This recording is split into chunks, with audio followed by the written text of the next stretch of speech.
So just before we get started for real, there's a few little rules of engagement that make it easier for all of us to communicate in this online setting.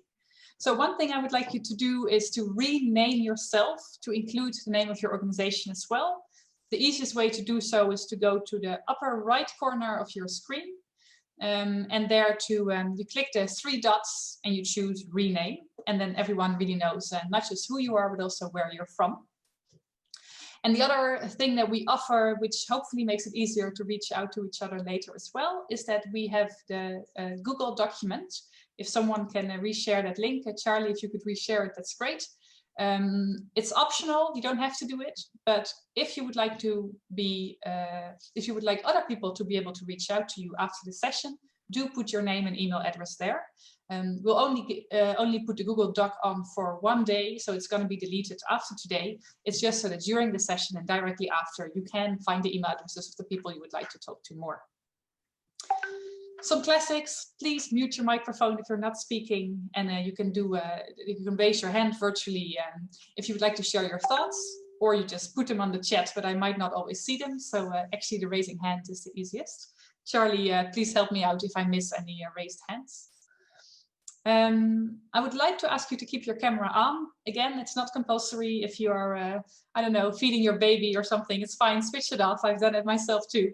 But for the others, please keep it on so we can also actually see each other a bit and understand each other's jokes better. We're recording the video. It's not there to put a full session online, but we will be using some of the presentations to put them online, and we will make probably a short recap of it. So finally, do know how to find each other. I mean, the thing with virtual meetings is that it's not the same as being in a real meeting room. We've all experienced that by now. So it's not as easy to make contact, but still we would really like to encourage you to use this session to at least get to know each other and feel, find each other afterwards for sure. So have fun. I hope you'll enjoy it, because what are we actually going to do? That's the program up here. I welcomed you hereby again. Welcome to the session. And what I will be doing is that I'll take a little bit longer for is to actually explain the energy program to you guys. DCHI and the Netherlands Enterprise Agency, RVO, have set up an accelerator on access to modern energy. And we would like to tell you a little bit more about it, not go into super many details, but still give you a feel for it so you also understand why we are actually having, for example, so many pitches today. So that'll come. Then I'm very happy to welcome Linda. She's with us today to provide also the perspective on this topic of today, access to energy for refugees and in crisis settings, from what Shell has been learning thus far. So very happy to have you here as well, Linda. And then roughly the second half, the large second half of this session today will be dedicated to 5 different pitches from humanitarian organizations that are currently participating in the accelerator program. And Charlie, just to be sure, I keep getting some messages about people in the waiting room. So if you can, maybe you've already admitted them, but just to be sure. We'll have pitches from Mercy Corps, UNICEF, CALO, CARE, and Oxfam Novib, which is 5 from the 13 humanitarian organizations in the Netherlands that are actually all working on establishing their energy ambitions. So that is also really where we're looking at you guys, that we're really hoping that you'll provide them with relevant feedback and ideas and perhaps even connections that they can then use to both improve their pitches, but even more so to actually start engaging in relevant partnerships to tackle the challenges that they have identified. Maybe Charlie, if you could already start sharing the link to Miro in the chat, so that people actually get a bit familiar with it and that it starts loading for everyone.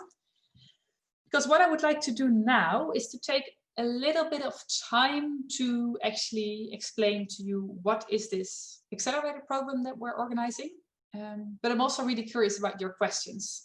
So if everyone has the Miro link, I will take 1 second to, do you all still see the presentation? I think you do, that's great. And let me at the same time open the Miro link on my screen as well. Let's just covered by the Zoom. There we are, yes.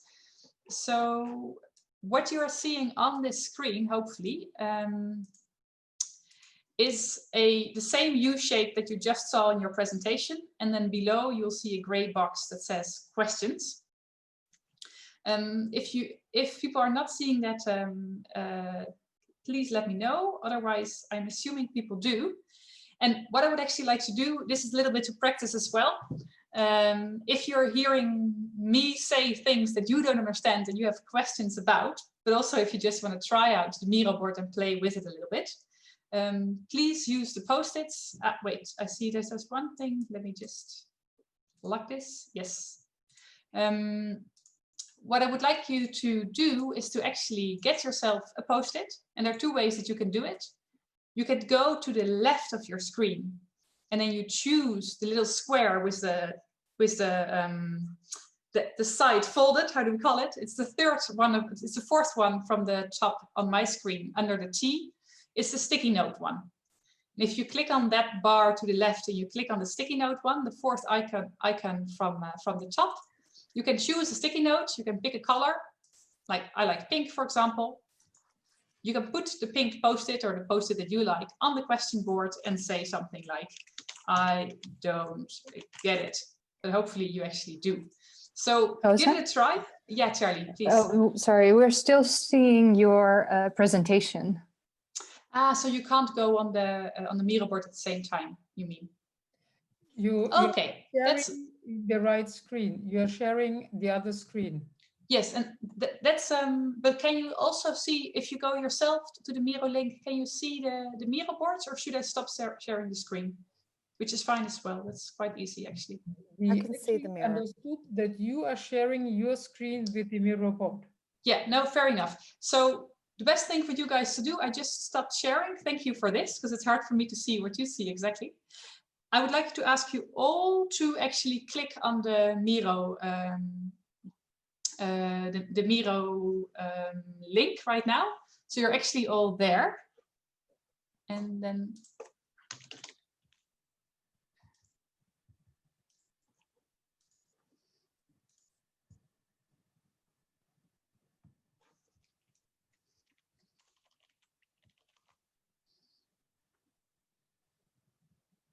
now I think you're sharing your screen, Charlie. That's not necessary.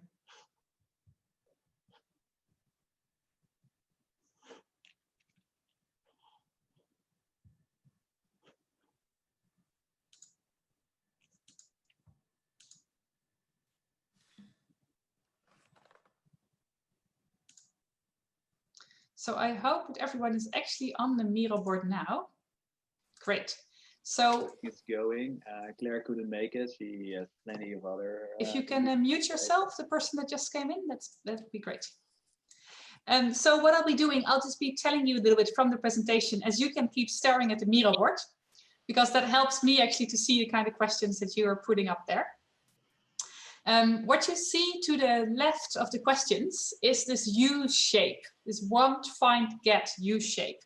And that is actually explaining our energy program. What we are trying to do in the Access to Modern Energy program is that DCHI and RVO are collaborating to help humanitarian organizations understand also what is really the energy challenges that they would like to tackle. And then really to see how can we make sure that we find the right partners to tackle these challenges with together, to really get into action and develop pilots, develop solutions that can help in these challenges that they have identified. And the reason that we set up this program is that because energy is actually a very new topic to humanitarian organizations in various ways. I mean, it's changing, but still energy is not the kind of topic as, for example, food assistance is, or shelter, education. Those are the kind of topics that humanitarian organizations have actually really been working on for years already, and have also really developed very professional standards on how to approach them. But energy just wasn't really a topic until a couple of years ago, but now you see that people are changing their minds about this. And Linda will tell you quite a bit more about the energy challenges, the energy needs that are actually there for refugees, for example. But for now, I think it's good to know that it's not just a new topic, but because energy is such a new topic, it's also a topic that requires new kinds of solutions. So to put it very simple, a humanitarian organization might have been putting out generators in the hospitals they were building for decades, but it's quite something else to do so with solar panels for the first time. And it's not just about new solutions, it might also be about new ways of working. So instead of, for example, handing out fuel to warm refugees' homes, they might change to handing out cash, whereby refugees can then purchase more fuel-efficient stoves instead. And then finally, it's not just a new topic calling for new solutions and new ways of working, it's even asking for new partnerships, because to do so, it doesn't make sense if refugees, for example, if humanitarian organizations themselves, for example, are necessarily the ones selling cook stoves. It makes much more sense if private sector actors, for example, start to play a role there, or are already playing a role there, but collaborate more with humanitarian organizations. So what we did in this accelerator program is that we tried to structure this innovation process in such a way that as DCHI and RVO, combining our knowledge on innovation on the one hand and energy in development context on the other hand, and really helping humanitarian organizations go to those stages that we believe will help them to actually set up innovative projects, innovative initiatives around this energy topic, which is so new for them, but at the same time, where there's such an urgency and such a willingness also from humanitarian organizations to engage now. Because something that we are very happy with is that when we started this accelerator program this year, is that 13 Dutch humanitarian organizations actually signed up. And if you know that there is roughly 20, maybe 25 humanitarian organizations in the Netherlands that are really focused on emergency aid, then you realize that this is more than half of all humanitarian organizations that have actually chosen to go together with DCHI and RVO through this accelerator process, starting to reach out to, for example, private sector, but also to academia, to other governments, to really seek the right partnerships to tackle this issue best. So where we are today, if you look at the U shape, we are basically just moving from the two black arrows, so the explore stage where humanitarian organizations got to know this whole problem, to the express stage to reach collect. So what does that mean? That means that the humanitarian organizations have done a whole lot of work over the past weeks to define the kind of challenges that they would like to tackle, and are now starting to reach out and take the stage and say, we are actually looking for collaboration partners. And that is what we're starting today, actually. So today is really quite an occasion because frankly, this kind of opportunity doesn't often present itself, whereby humanitarian organizations are so openly saying, those are the challenges that we have. And really, we are looking for partners to help us deal with them in a more efficient way. So that's where we are today. I'm not yet seeing any questions, but I think that's fine. If they're coming later, put them there so that I can get back to them. And otherwise, what we will definitely be doing is that we're sharing also the information in the after mailing all about the program that shall really give you very concrete opportunities to reach out to the humanitarian organizations and to see how you can collaborate best with them. For now, though, I would like to give the floor to Linda, who I believe is also really making a case for collaboration in this energy topic. So Linda, if you're ready, I would like to ask Charlie to share her screen so you can get started. For all of you to know, I got to know Linda, I think maybe 2.5, 3 years almost ago. And actually from the beginning on, I've been quite impressed and intrigued as well by the role that Shell is playing in this whole discussion about access to energy for refugees. And I've been really impressed in particular by their openness to learn and to listen and to seek collaboration to really tackle this issue best. So I'm very happy that Linda is, wants to be with us today as well, and really share some of the insights that they have been receiving since their learning on this topic started a couple of years ago. So over to you, Linda. Thank you, Rosa. I just had a little shock moment because I was just kicked out of the meeting for 30 seconds, but I heard your nice words, so thank you for that. I was trying. Please go. I'm back. Hi, everybody. Thank you, Rosa, for the kind introduction, and thank you for having us. I'm sure there's a lot of people wondering what is Shell doing here, and I'll try and answer all of these questions with this presentation. My name is Linda Boll. I work in Shell's Global Social Investment team, and I look after all of our projects related to access to energy. And the reason that we're here in this particular meeting today is indeed the fact that 2 years ago, sponsored by our CEO and the rest of our executive committee, we were asked to look into how Shell can support energy access for refugees and displaced people. And the report that we put out in July this year is actually all about kind of capturing some of our initial learnings of what it takes to indeed get the private sector more engaged into solving this issue. So if we move to the next slide, that pretty much just tells you that you should not buy any Shell shares based on what I'm going to tell you today. I'm not sure you were planning on doing that anyways, but let us move to the next slide. And I just wanted to, unfortunately, the slides are the fonts aren't displaying. I hope the rest of the presentation will display correctly, but should be okay. But I just wanted to put a bit of perspective onto this. You know, what is Shell doing on energy access in general, and how we try to contribute to solving SDG 7, which is all about affordable and clean energy for everybody.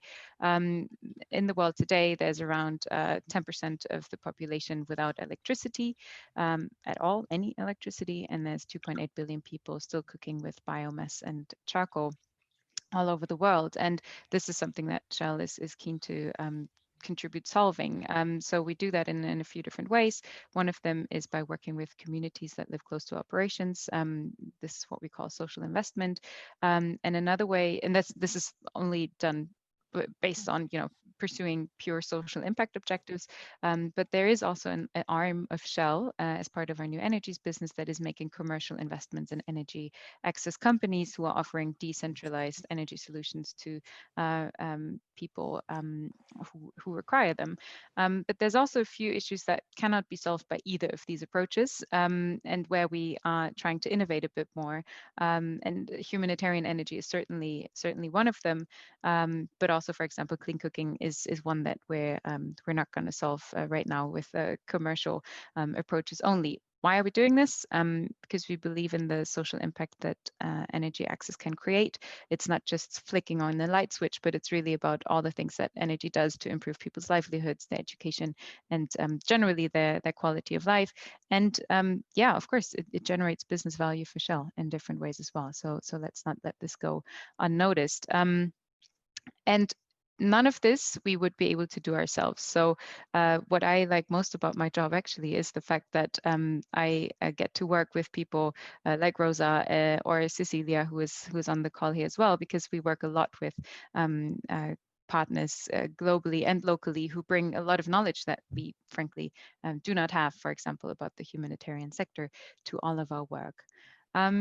If we go to the next slide, when we were asked to look into this issue 2 years ago, we first had to get our heads around what does displacement actually mean? You know, what is the humanitarian sector all about? And slowly find our way in to see, you know, how can we really help? There's actually a typo here. So we all know that there's around 80 million people currently displaced. This number is likely to increase in the next few years as crises are becoming more complex, but also nobody really knows what's going to happen post-COVID. And I think the key point here is that 85% of these people are hosted by countries or in countries that are struggling with energy access themselves. So an influx of refugees or internal displacement is exacerbating some of the issues that these countries and the people there are facing themselves already. So what that means for energy is that a lot of these countries are not electrified, and especially the regions in border regions where refugees come in, there's no electrification. And if there are plans for electrification, refugee camps are very likely not to be included in those. What that leads to is, and this is some of the work that Chatham House has done early on when this topic kind of emerged a bit more, is the fact that people have very, very little access to energy solutions, and that's both for electricity and for cooking. And there's massive social costs associated with that, and very tangibly, for example, we know that people spend quite a lot of money on energy, and I'm going to talk a bit more about that. It's usually the second thing that people spend money on after food, because they need energy to cook the food. And there's situations where people barter food in order to get fuel to cook the rest of the food. So it's such a pervasive issue that is at the core of everybody's, Maslow's hierarchy of needs. But we tend to forget about it as something that deserves some attention in its own right. Especially for women and girls, there's massive impacts on their safety and personal health as well. There's rapes occurring when people go to collect firewood, and generally there's a lack of safety when there's no lighting around. I think we can all appreciate that. So if we go to the next slide, oh, it's not really showing, unfortunately. Can you click twice more, maybe? Yeah, great, perfect. And once more. There's a group 2 years ago that came together to form a global plan of action on energy and displacement. And they really asked themselves, why is it the case that energy isn't really tackled in humanitarian settings? We had nothing to do with this. So we came in after this group was established, and we were able to learn a lot from them. They really laid the ground to see how we can come in and help. And the first thing they established, and these are the 5 big challenges on the left-hand side that they came to see, is that energy, first of all, is not a formal priority in humanitarian assistance. And there's a lot of humanitarian experts on this call that will confirm that there is no energy cluster in the humanitarian system, although it underlies a lot of work on the other clusters. We already talked about the fact that displaced people aren't included in national or international planning, energy access planning scenarios, which often means that energy and displacement is just not getting the financial attention it deserves, and there's not a lot of funding available. But more practically, that also means that the issue itself is not very well understood, and there's not a lot of data out there that would make collaboration or action on this easier. And also, there's not a lot of, and Rosa mentioned this, expertise in the humanitarian sector on energy. And, why would there be? And I think it's really this realization, the humanitarian sector doesn't have to do all of this by themselves. There's a lot of expertise out there. There's other people who know how to deal with energy issues in this world that they can and should rely on. And I think the desire is by this, for example, the groups that are part of the Global Plan of Action, but also by UNHCR, and it's also written in the Global Compact on Refugees, to improve collaboration with the private sector where and when it makes sense, to really draw on the expertise and funding and knowledge to improve how some of these issues get tackled. And I think that's really the desire to come to this world where we all come together and share our learnings and learn from each other and how we can do this better. And when we then looked at this from a Shell perspective, we said, well, we do believe we have something to add here. We know a lot about energy. We have made our own experiences in energy access specifically, but also we have a desire to innovate and help others and come together with new partners and learn from them on how we can help approach some of the world's bigger problems together. And we zoomed in on really trying to make it easier to engage with the private sector on this. So there's a lot of experts who know much better how to deal with displaced households than we do, but we know the language of the private sector, and we really want to bridge those gaps and make it easier for everybody to come together and collaborate. And the 3 key areas that we are zooming in on are around improving the data, improving the skills around energy in the humanitarian sector, and developing innovative financial models that would allow for easier participation of the private sector. So moving to the next slide, one of the outcomes of that is that we put out this report, Access to More. And why did we do that? So first of all, as I said, there's not a whole lot of understanding of what energy markets look like in displacement settings. Even using the word energy markets might be a bit of a, on a tangent for a lot of people, but there is money spent on energy, and this is something we wanted to better understand and illustrate. We also wanted to, like I said, really bridge this gap towards improving private sector collaboration and make it very tangible and make recommendations of this is what that means and this is what that could look like on a daily basis in your particular project. And also thereby to bust some myths and to really get each other to understand a bit better, get ourselves to understand each other a bit better. But what it's not all about, it's not about making investment recommendations. It's not about saying, oh, you should go to Camp X because there's so much money being spent. It's also not about getting full on, market dynamics to come into refugee settlements. So it's really done, the intention is to do this very carefully and with an understanding of the vulnerability of the people that we're talking about here. And it certainly doesn't give the one-size-fits-all solution. So these are just some caveats. But for those who are interested, even after my presentation, to look at the report, throughout the presentation, there is a QR code that you can scan with your phones, and it should take you directly to the report, but you can also access it online. So if we go to the next slide, let's try out whether the polls actually work. Birgit and Charlie, does that function? Perfect. So there should be a poll popping up on your screen. And I talked about the energy spent in displacement and the fact that people are spending money on energy.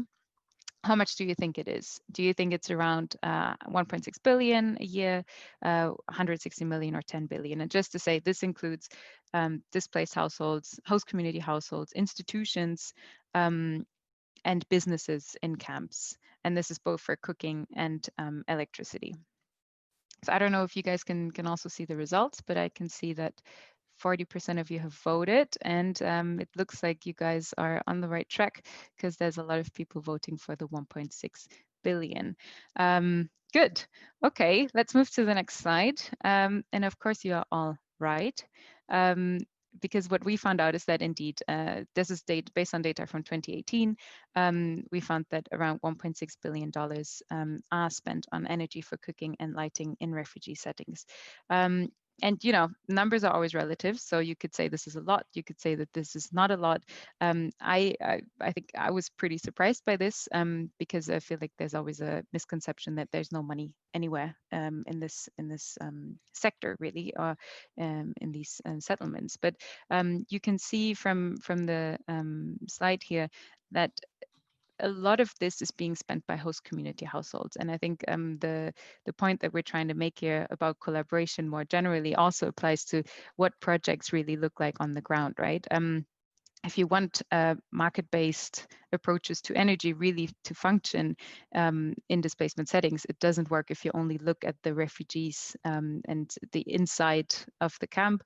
You really have to go a bit further outside as well and see what that means for the host community, and thereby you also help achieve some of the goals of the Global Compact on Refugees and all the things that people are trying to get to in terms of better integration. You also see that institutions make up quite a chunk of spending on power. So that's the diesel, usually that Rosa also referred to, the diesel that is required to power generators. And there's a lot of work going on in the humanitarian sector to improve on that and to green their operations as well. If we move to the next slide and the next poll, the next question is about, how do you think this is going to develop? Do we think this is going to become more? Do we think that people are going to start spending more on energy or less? And if so, in what way do you think this is going to go up a little, go up a lot?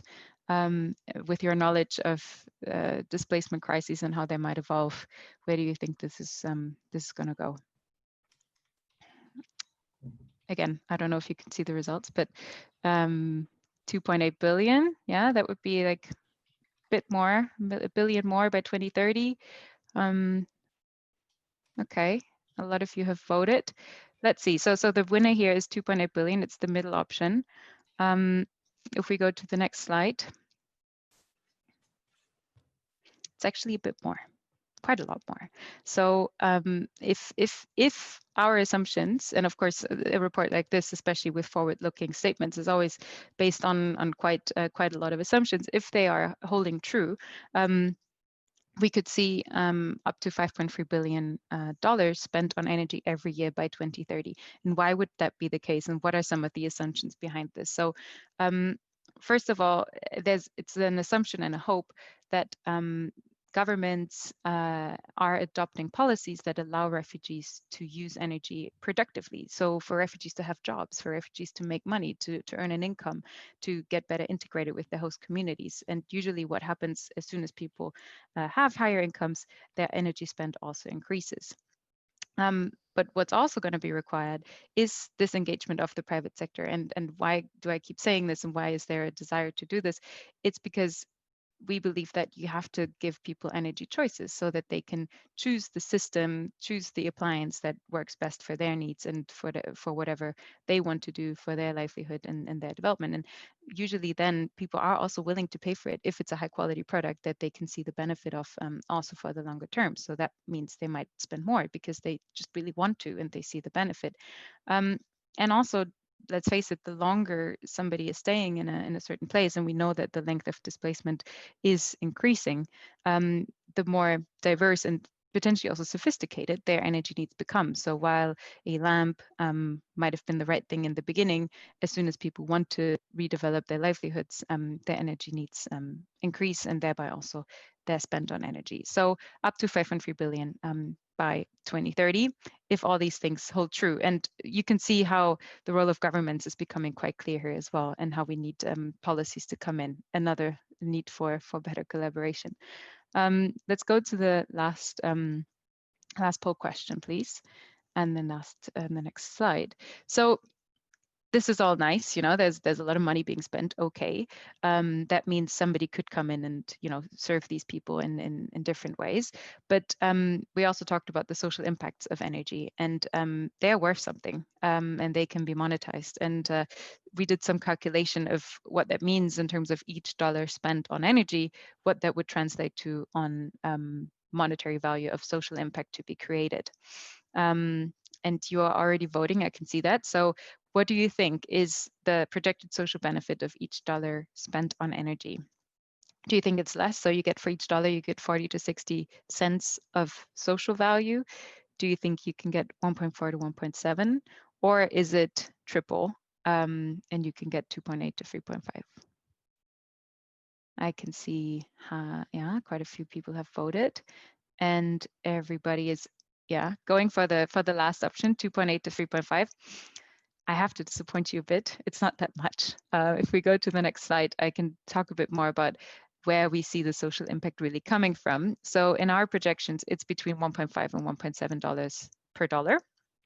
And this is a complex slide, and this is actually my invitation to go actually and read up in the report a bit more about this.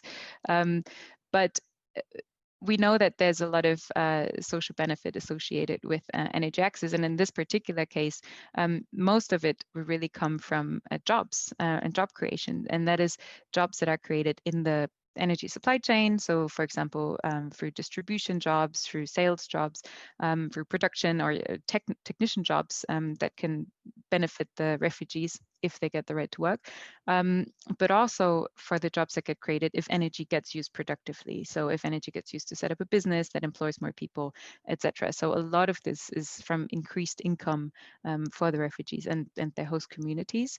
But there's also some higher level benefits such as an avoidance in emissions if people switch to different sources of energy, both for cooking and for electricity, and also things like time savings that can be monetized. We also looked at health benefits, but we didn't want to monetize them because we didn't feel like that was kind of the right thing to do. But certainly they are all there. But even without the health benefits, we can see that there's a massive impact to be unlocked. And maybe just to zoom in on the right-hand side of this column is to say, if you only look at the green boxes on the bottom there, if you only look at serving energy to the displaced people, this is how much you can unlock. So we have around $650 million worth of social impact. If you add the host community to that, that's the gray box, you get to 1.6 billion worth of social impact to be unlocked. And some of you might be aware, there is the UNHCR's Clean Energy Challenge, which is all about reaching, well, pretty much tier 2 access to energy, which is a system that defines how much access you actually have. In this case, it would be around 8 hours of light a day. If you get to unlock that for everybody, and it's a quite lofty goal, to be very honest, you would unlock 2.9 billion of social impacts. But in that case, it wouldn't be as efficient, because we don't really believe that this can be done purely in market-based ways. If we really want to reach all of them, then there needs to be a higher level of subsidy associated with it. But this is all to say, there's a lot in there that can be unlocked. And if we are to focus a bit more on energy, there's much more in it for the people on the ground. If we go to the next slide, I talked about, and Rosa mentioned this before, about the hows, right? So great, let's do this, right? Let's unlock all of these impacts, but how? And how do we better work together? And as I said, one of the big assumptions of this report is that this gets unlocked by better collaboration with the private sector. And we know everybody needs to do their little part in making this happen. And here on this slide, there's just a few ideas of what that could look like for each of these parties. So on the left-hand side is everything that is a bit more straightforward.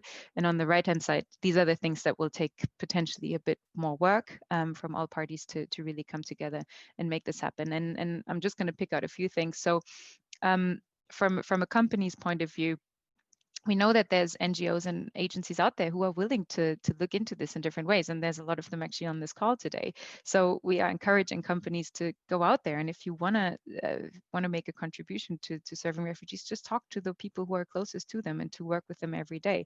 And there's a lot of work that has been done with refugees and displaced people that are very beneficial for companies, such as local, VSLAs and savings groups and other community-based models that, from a company perspective, make it very interesting actually to come in and serve these people, because they know that there's a bit of a backup and there's support systems in the background. And the other thing that's potentially interesting from a technology perspective is that in some cases refugee camps provide the perfect setup for mini-grids to be deployed. So there's a lot of mini-grid companies who are quite interested in this space to understand what this could look like. And actually, these are both of these approaches are things that we are trying out with some of our partners as well on the ground, with IOM in Mozambique and with Mercy Corps in Ethiopia, to really understand how we can make some of these things work. But also we need the institutions and the NGOs also to help. And a very easy way is to help companies come in or provide data on the energy markets, and to really say, hey, this is the camp that I'm working in, and I've talked to the people, and they're currently spending X amounts on energy, but it's really bad energy that they're getting in return. They spend so much money on charging their phones every week. Isn't there a way to do this more efficiently? And if you get that data, you will get companies who are interested in helping you solve that issue. And Rosa also mentioned already the cash-based assistance. Inserting cash in the market, the market will come pretty much straightforward from that, and getting people less hooked up to donations and handouts, and to give them choices on how they want to spend their money is a very easy way to help. And then I mentioned the governments before. We talked a bit about quality products as well. You want those people to not access things that break the next day. This will distort their trust in the market as well. So governments really need to help in by, for example, championing quality standards for products. But on a more holistic scale, they can really help by giving people and refugees the chance to integrate, the chance to move around, the chance to get a job, and to better integrate into the host communities. And that would, for example, also lead to potentially a signature and adoption of the CRF. Yeah, you can move to the next slide, because I just wanted to end on, where are we on this journey, and just a recognition that this all will take a lot of time, right? And we're all learning from each other.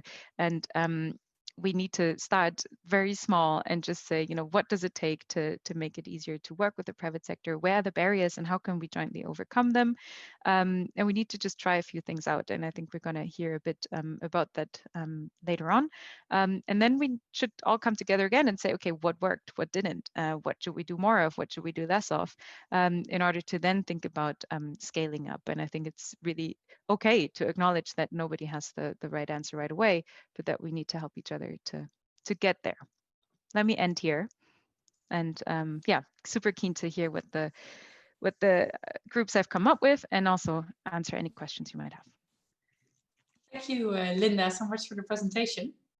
I think indeed people have been asking quite a couple of questions and people have been using the Miro board for this, which is actually good because that means that people are starting to get comfortable with the Miro instead of the chat. So I reshared the link in the Miro board for those of you who are new in this call. So what you are seeing here, and I'll make sure that everyone is looking at the same thing. So on the Miro board, Linda, I'm not sure if you're seeing it yourself as well, but there's quite a couple of questions.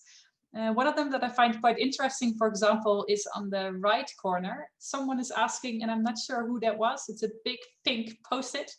Someone is saying that there's a lot of areas where there is conflict and oil is cheap and the alternative energy can be really costly. And the question is costing a prerogative you have looked at? So I'm curious, who was asking this question? Can that person maybe give a little bit of more background to the question? Hi, that was me. This is Sajid from Oxfam.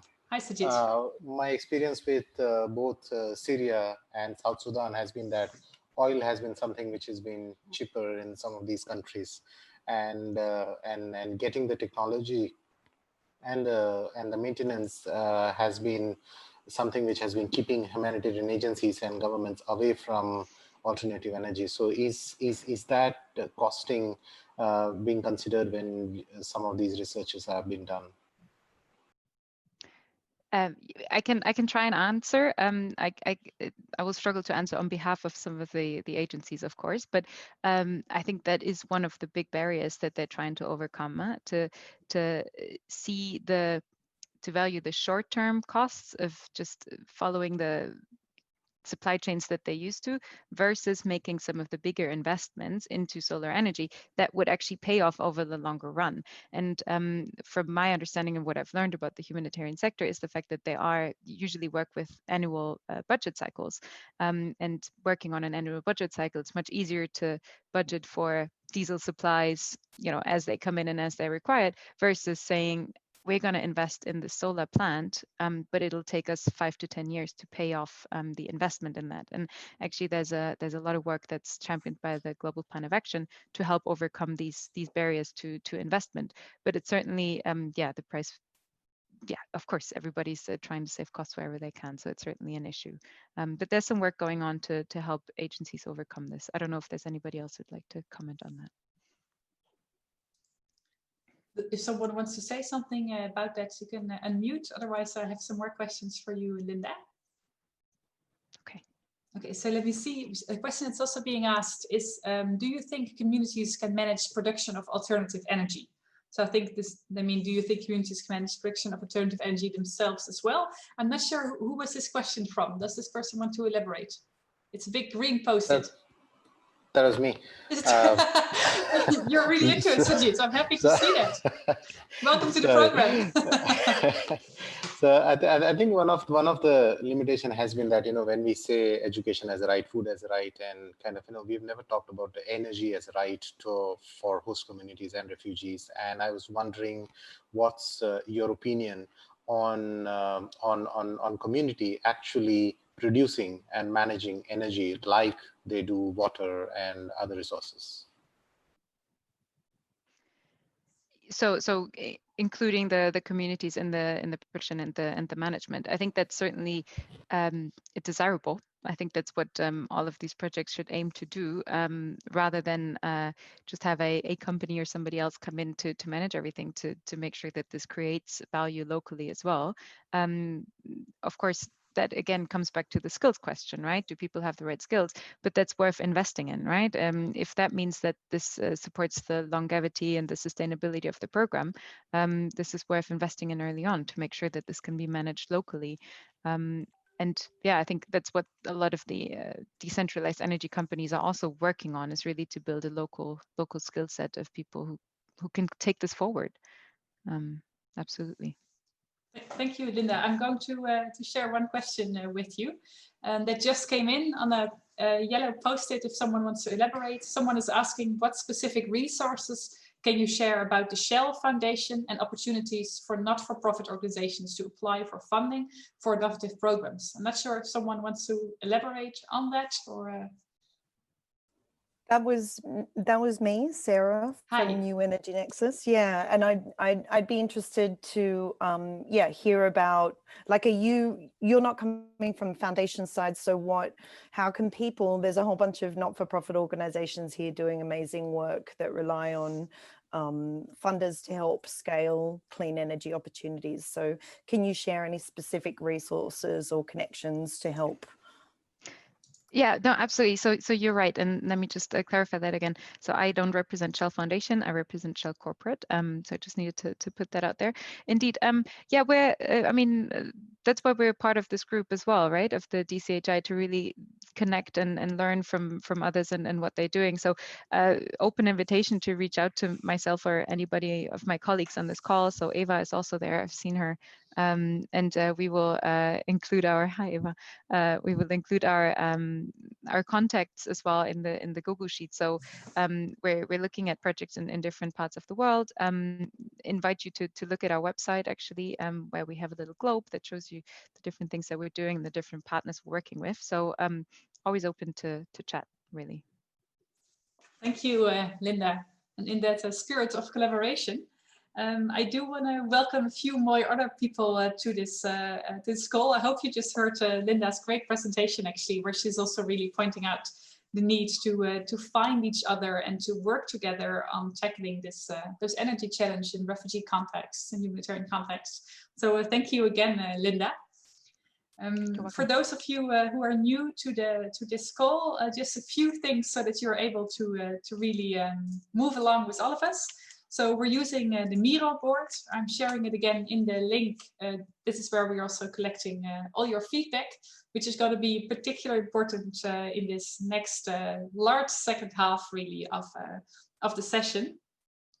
What we're going to do after the introduction we just had to the topic is that we are going to listen to 5 humanitarian organizations that will be sharing also their pitches on the kind of challenges that they would like to take up related to access to modern energy, but that they also really seek partnerships and seek collaboration for.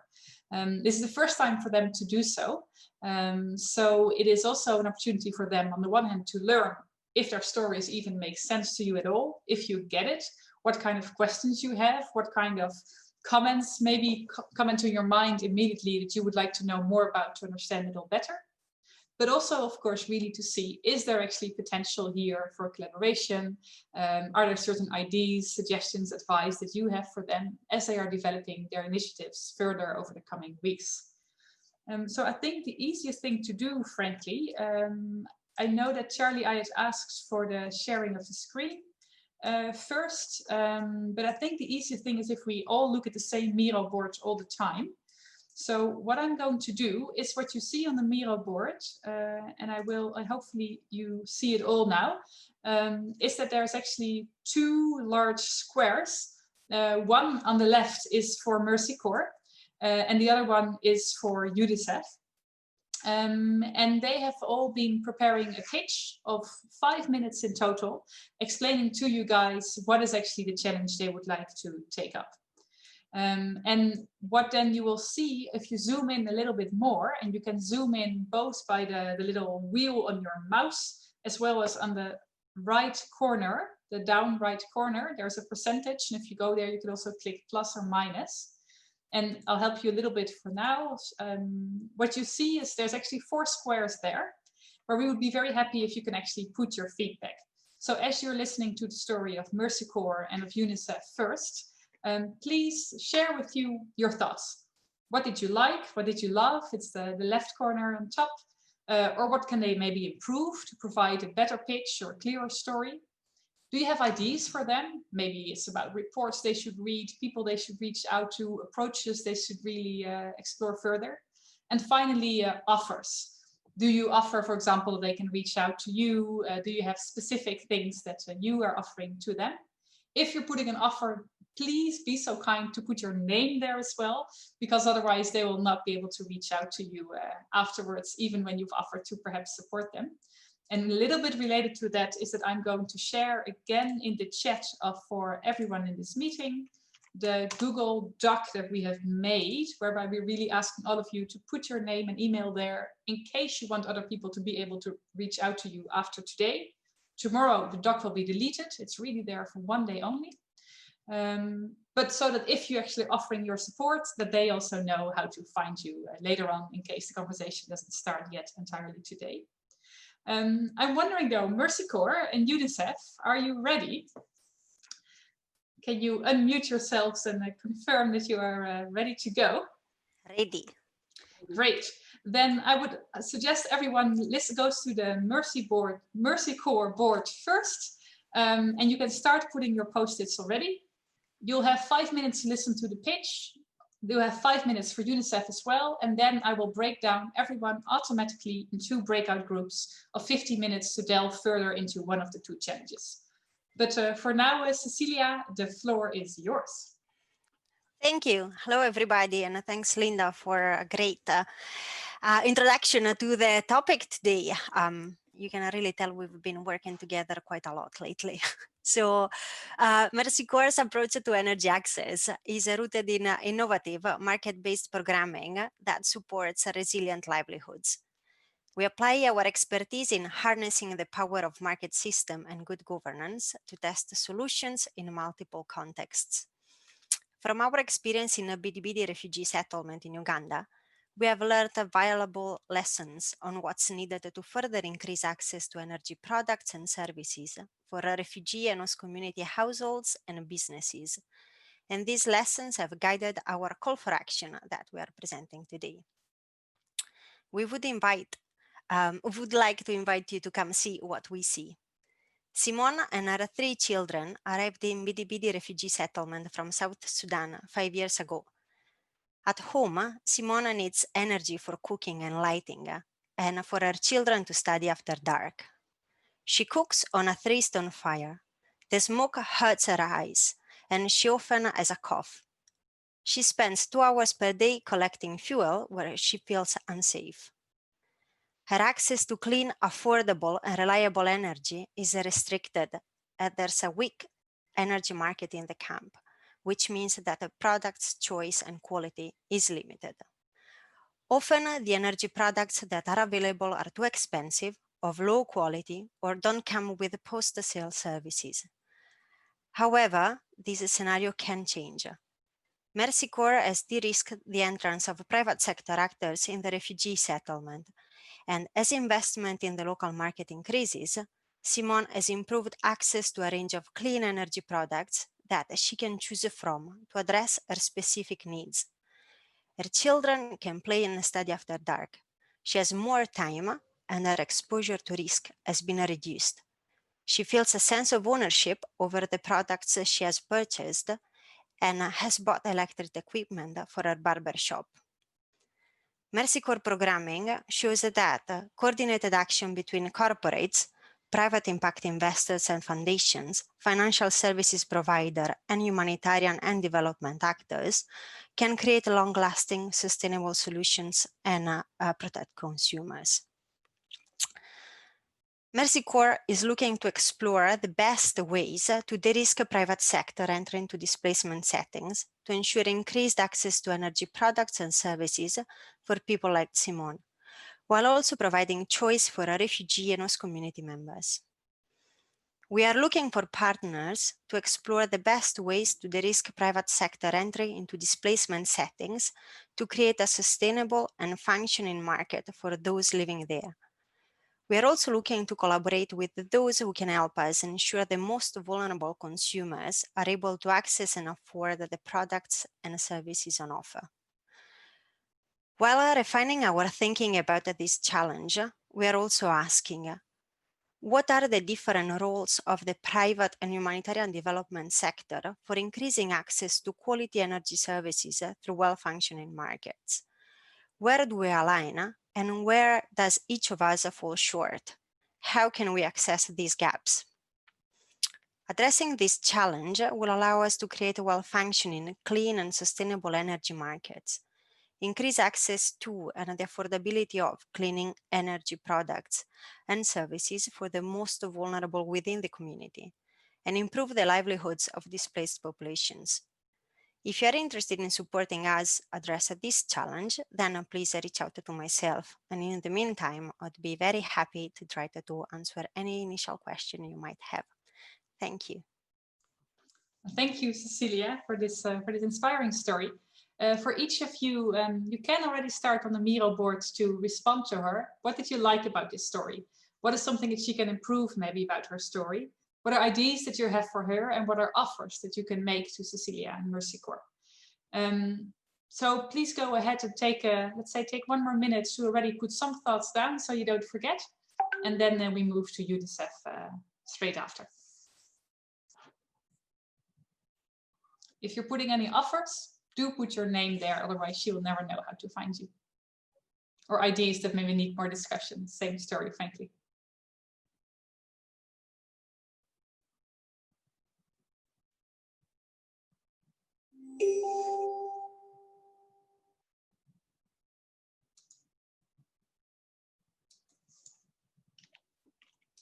Great, so I'll give you a little bit more time and then we go to UNICEF. I see some people are typing things, which is great.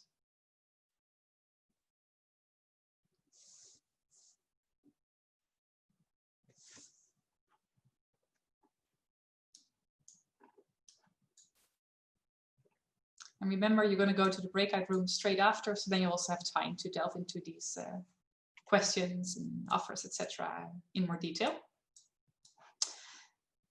I think for now, let's focus our attention to the UNICEF board and to the UNICEF presentation. It's to the right of the one of Mercy Corps.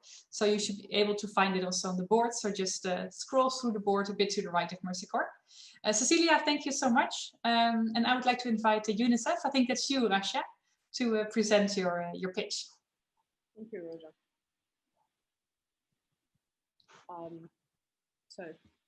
In Sudan, the third largest country in Africa, more than 3 million children are out of school. They live in remote villages, conflict-affected areas, or they lead a nomadic lifestyle. These boys and girls can't wait to learn how to read, write, and count. Today is unlike any other day before in the small village of Tamantai in Kassala, east of Sudan. At 11 in the morning, the community has gathered in front of the only brick building in the village and the far surroundings. The adults, all men, are sitting and standing in front of the brightly painted building, a color I would recognize everywhere. Bright blue, the color of hope, the color of education, the color of UNICEF. Inside the building, there are around 100 girls, their eyes fixed on us, eyes full of curiosity and hope. It's their first day ever in a classroom. Up till now, the children spend their days collecting water and firewood, herding sheep and goats, preparing food. From now on, they will still support their families with this chorus, but they will also learn to read, write, and count. They will be the first people in their community to get an education, and what kind of education. The Can't Wait to Learn program offers out-of-school children an innovative education program. Not regular lessons with books and pens, but an e-learning program on solar-powered tablets. One game teaches girls and boys aged 7 to 9 to read and write the Arabic language. Another game teaches them simple mathematics. The program uses solar-powered tablets. Sudan has an average of 10 hours of sunshine per day. Local facilitators support their children in the learning. They receive a special training that includes child-friendly teaching and the technical aspects of the game and tablets.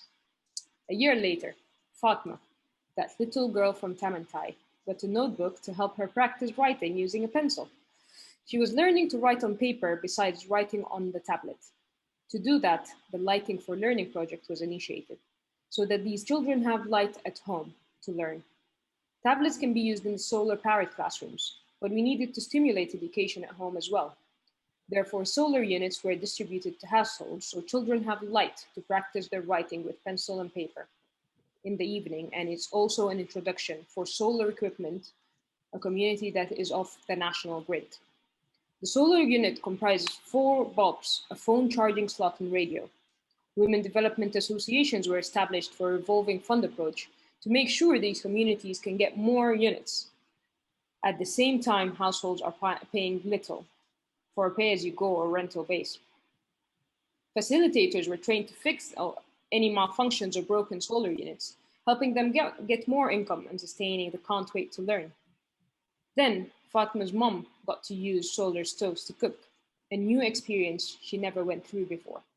But to realize Fatma's dream of a better future, being aware of her rights and feeling enabled, the entire community should be developed through a unified operation and framework, all revolving around provision of clean energy impacting the social well-being of children and the society. Initially targeting education, then health and nutrition, child protection, communication for development in WASH facilities. Internal alignment within UNICEF Sudan is suboptimal at present, with a lack of clear strategy on clean energy and integrated operations by various departments. Another hurdle we must overcome is the initial low demand and awareness of clean energy hardware at local communities, especially when it comes as a paid service, which is part of the revolving fund mechanism we use. For this to work, an important condition is seed funding. To have an overall impact in communities, the stakeholders must come together with the relevant knowledge and experience, hardware and services, capacity building and communication to reach out to those vulnerable communities where children such as Fatma live. We envision a future in which many more children have access to education through the availability of clean energy, and moreover, we hope to broaden the positive impact of clean energy to enhance the education, provide access to water, assure food security, clean cooking practices, and trustful health services, as well as an eye on the environmental impact. Thank you, Rasha. Thanks so much for this pitch. I'll give everyone a little bit of time also to put in their comments as well. But at the same time, I'll start to move you into the breakout rooms. You'll be automatically assigned. So yeah, it takes a little bit of time in virtual world as well to get into the right breakout room. Use that time to put your last thoughts for UNICEF there. And then I hope you can provide both Cecilia and Rasha with more insights. The breakout rooms will be facilitated by my colleagues from RVO. So by Carmen and Charlie. So the breakout room are going to open now.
Great. So I think everyone is coming back, or do we only have the people from the UNICEF group back now?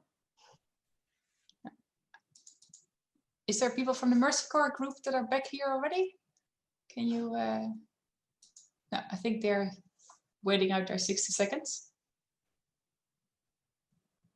So perhaps this is one final opportunity to put some more post-its for UNICEF and Mercy Corps. Agreed, agreed. Use your time to post them.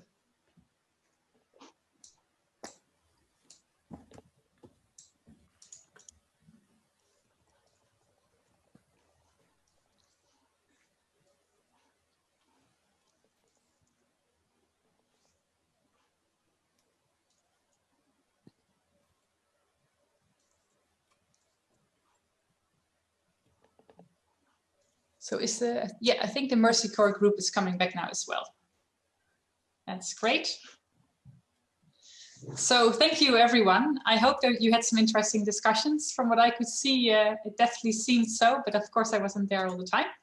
I would like to move quite quickly to do the other 3 pitches, which is Kalo, Oxfam Novib, and finally, but definitely last but not least, CARE.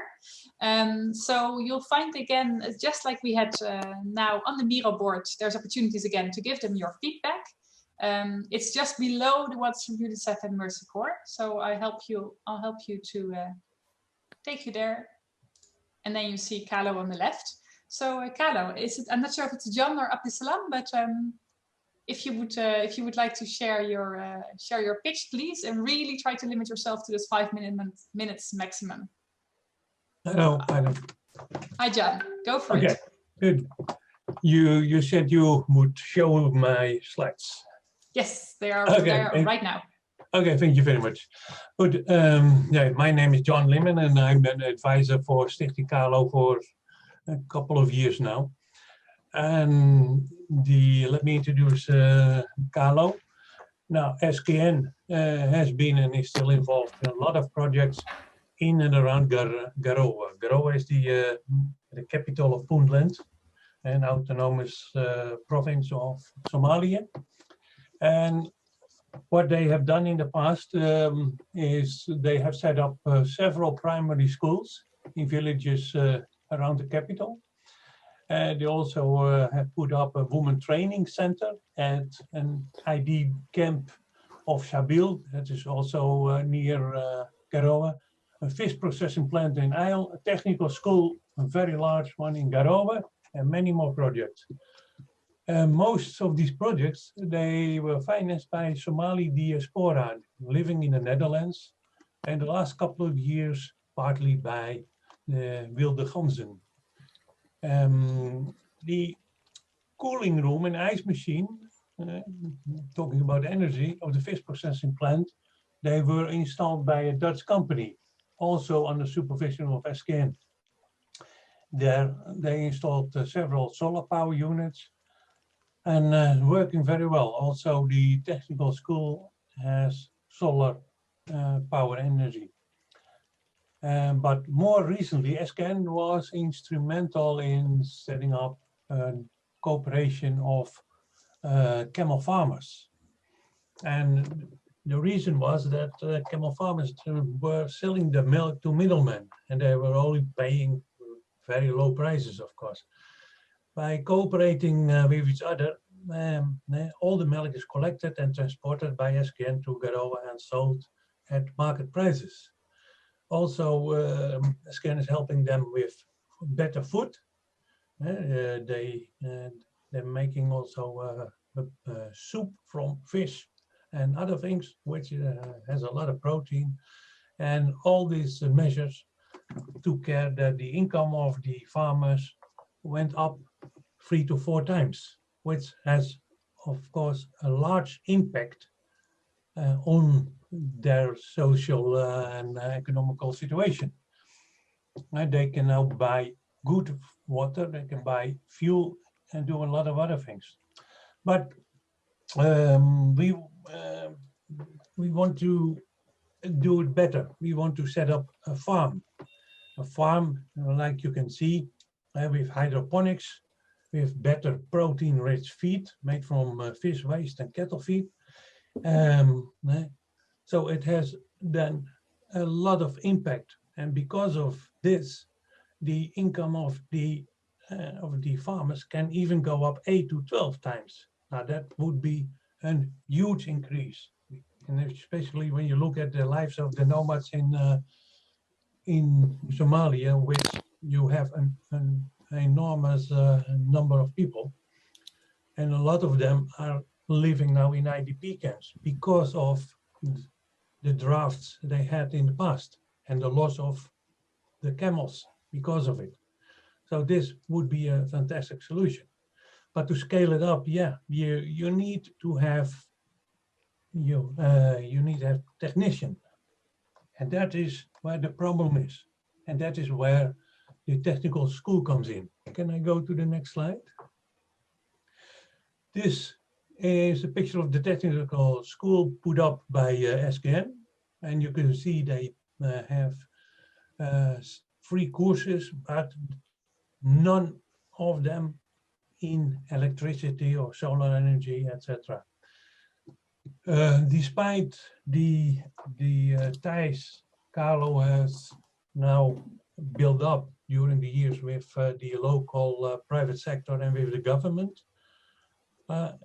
they could not find the teachers to set up this. So there is where Carlo is looking for assistance from the international NGOs to help them. I saw UNICEF already coming up with the blue tablets, so that could be part of a solution.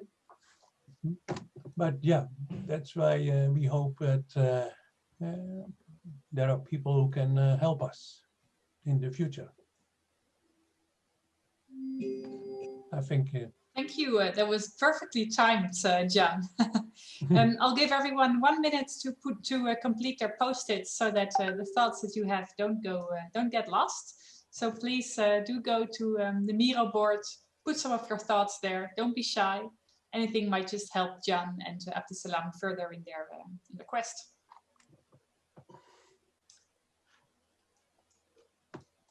And then the next one is going to be Oxfam Novib. So Elsa, you can, or Sanjit, I think it's you doing it actually, providing the pitch.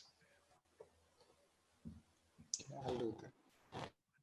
So yes, Sanjit, I can see you now. So then let's all move to Oxfam Novib's board as well. It's just right from the one of Carlo and Sanjit. I'm going to put the timer and give the floor to you. Yeah. Hi, this is Sajid from South Sudan, Juba. I'm here to talk about Nayam, whose store, small grocery store you can see in the Okobo province, just on the borders across the Ethiopian river. And that's where she earns her livelihood, but she can only work around 4 hours of that because she has to travel back and forth from the house to the thing without before it is too dark. While we were interacting, we asked her about her fears, and one of the most the fear that she has was, she said, waking up in the morning and going for open defecation in the dark. And the whole area doesn't have any sort of electricity, no diesel, nothing. So 3 of her 5 sisters have faced multiple gender-based violence while going for defecation. You can see the fish market where Nayam's husband catches fish and dries and sells it here. They have very good fish catch, but they cannot process anything because of lack of energy. And you see that building downstairs where Nayam's children could have gone, that is supposed to be a school. And now she's sending them off to a relative's place in Ethiopia because it has electricity in the day and good schooling, and in the night they can go and work, go and study. Can we switch to the next slide? So basically, we've been there as Oxfam for over 40 years in South Sudan. And we've seen the communities really struggling with this. It's not a luxury. It's something that impacts their daily life. It should be actually a right that is given as food and water and others, but it's not. Oxfam has already tried some of the energy products, and unfortunately, not a lot of them have worked. We've done with the solar pumping, some lighting, but the technology that is available on the ground is so not so good, and it just gives away in an year or so. Not many of the companies are wanting to extend payment models and also technical support. Hence, this gives you an opportunity for co-creation of a product that could be widely used for crisis countries and refugee settings. Can we jointly work with the community to contextualize some of the corporate products that we have to see that it makes a wide-reaching impact and reduces gender-based violence for thousands of women, try to educate millions of children, and also look for health, energy in health, so that the pregnant women and the children are not dying. We definitely want to give that access to the corporates who are interested in venturing out into new markets, new places where they have never been. We would be happy to facilitate that access to these areas. We know the local context.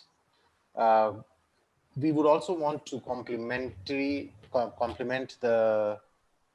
product with our livelihoods and WASH and other interventions, so that it's not just an energy intervention, but it's like a holistic well-being intervention for the community.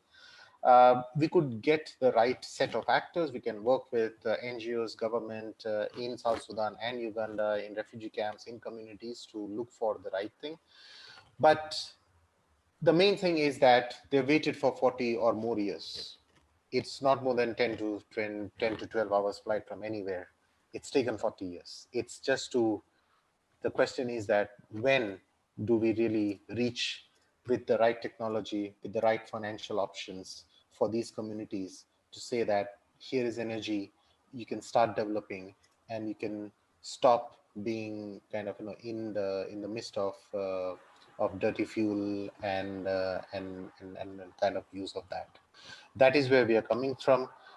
We really want technical support. We are looking for financial options. We are looking for co-creating business models. We are not really looking at grant models, but having business models which can then be kind of taken out with market and people in that way. So we are, as facilitators, would be happy to welcome people who wants to collaborate and cooperate with our communities here. Thank you. Thank you so much, Sanjit.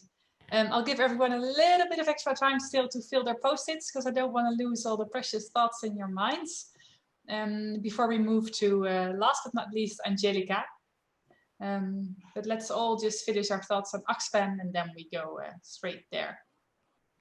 I'm sorry that I keep sharing again and again the link to the Google Doc, but that is really because I want to be sure that everyone, also the ones that came in a bit later, get a chance to leave their contact details if they like, to make best use of all the networking opportunities here.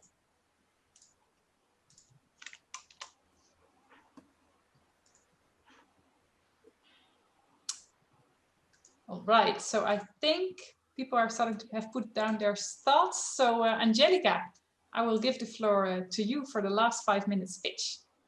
Go for it. Thank you. My name is Angelica Kessler. I'm working for CARE Netherlands since January, and I would like to present you how to empower women to take their energy decision. Because we think, can you have the next slide, please?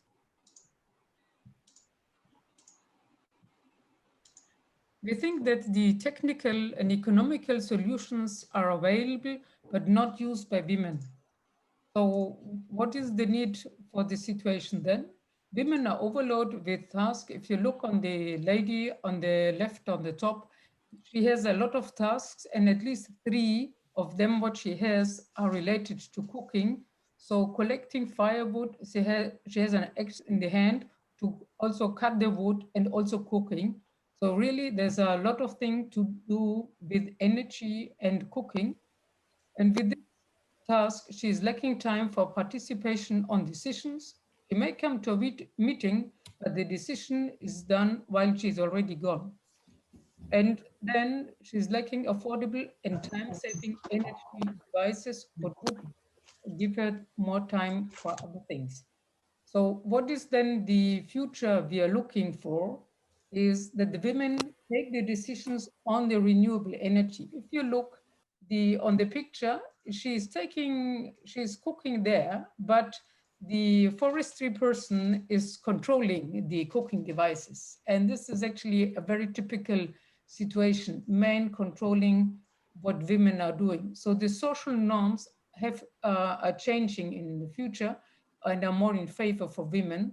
And then while she's cooking in a modern way, she is still respected.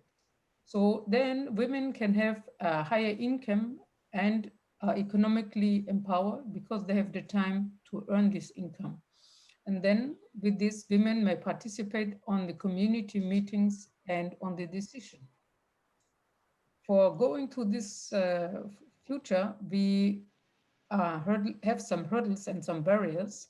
And one is the respect for women practicing modern cooking. Fast cooking is often seen to be not good food. Or women who are not collecting wood, for example, in Mali, are considered to be lazy women. So we would have to talk to the husbands and to the opinion leaders to change their opinion. Another hurdle would be the lack of knowledge by local youth, female and male, to become technicians for energy. For example, biogas or solar panels, how to install them.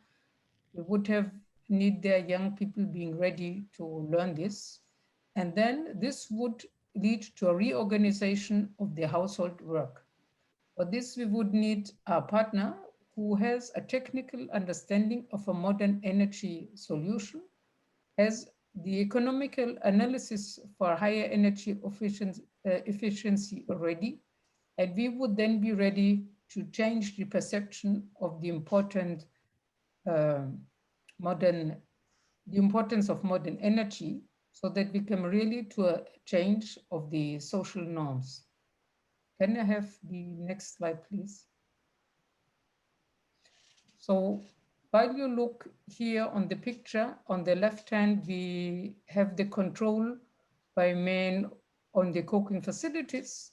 On the right hand, we have already men cooking, because also this is something which comes together while we change the cooking facility, we change also the responsibilities in the society.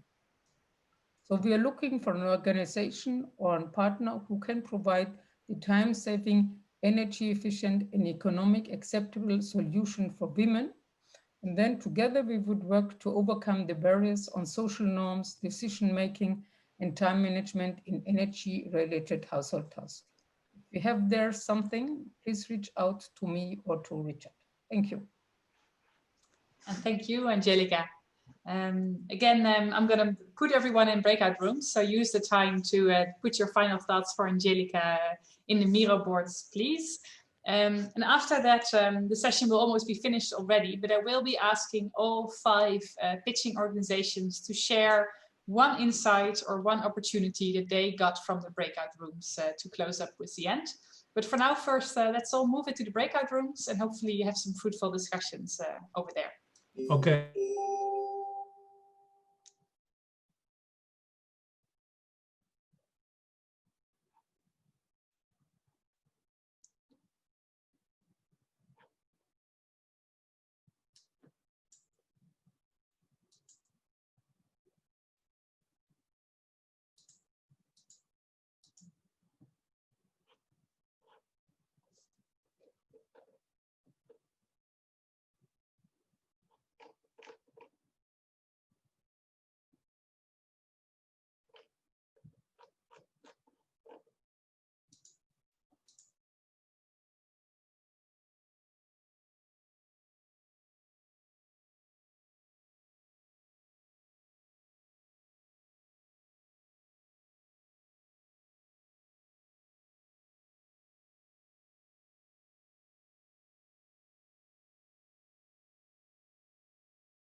So I think there's one group still closing.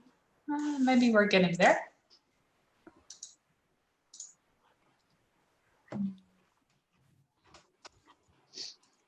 Great. I think I'm going to assume that everyone is back now or will be back very soon. We have the last remaining minutes.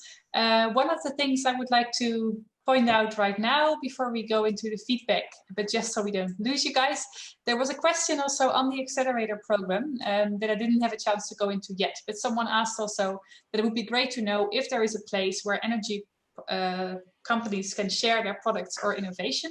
What I would like to share with you is one final link, and don't worry, this time it's not the Google Doc. It's actually the link to the Source Together website. Source Together is a website that DCHI is hosting and that DCHI and RVO will be using to share all of the challenges. So not just the 5 that you're seeing, that you've actually heard of today, but all the finished challenges by all 13 humanitarian organizations. And that is also really a platform that can not just be used to share challenges, but definitely can also be used, and we're very much welcoming to all use it, to be sharing also your solutions. So on the 2nd of November, actually, because the challenges are being finished now by all the humanitarian organizations participating, that is when we will start to really publish all the challenges from the 13 organizations there. So you're really encouraged to go through it and to see if there are links for your organization, or perhaps just like we did today, if you have advice for them about people that should reach out to them, or vice versa. Because I'm really hoping that this energy transition in the humanitarian sector that we are starting now with all the participants can really become even bigger and start to make more impact by growing our coalition. So that's something I wanted to share with you. So for the last 5 minutes, we had 5 organizations that just gave a pitch, and I would like to actually invite all of them to share one insight or one connection, or maybe it's one idea that you got from the participants that you discussed your pitch with today. So let's start with the first one, Cecilia, Mercy Corps. What was one insight or idea or connection or anything that you made today? I think that it was very good to get some practical inputs from private sector organizations that were actually in the session. So that's great. And also the pointer toward the refugee investment network that I wasn't aware of, but could be really like a good place for us to branch out. So thanks everybody for the great inputs. Thank you, that's very clear. Rasha, what about UNICEF? What are you taking away? Definitely the exchange of experience and knowledge and what everyone is doing, the network, and some suggestions also from Sarah Roberts on who we can reach out to. So thank you for that. Yeah, thanks, Rosa. Great, thank you, Rasha. What about you, John? Sorry. Yeah, now I will get some suggestions from the panel about which organizations we can approach. And I just see that Rebecca also sent me a chat with a name. So we will use that for to set up training. Wonderful. Thank you, John. And Sanjit, what did you take away with, what do you walk away with from today? Oxfam Novip. I think you're maybe on mute still. I can't hear you. Okay. Yet. Yes. Sorry. Yes. Okay. I really like the honesty with which the people on the board told us. it seems it's far away. It's much far away than we thought. But I think some suggestion from Linda on data and kind of spending and a few other things. So they were like very practical kind of things that we could work for, and also we knew few reasons of why this is not a very easy path going to be, but we'll have to work on it. And also excited with a couple of offers, email drop-ins that has made, and I'm sure we'll get in touch and we'll have better news in next few months. Thank you. Wonderful. Looking forward to hearing that news and following also what you're doing. Again, last but not least, what did you think, Angelica? What are you going to take home?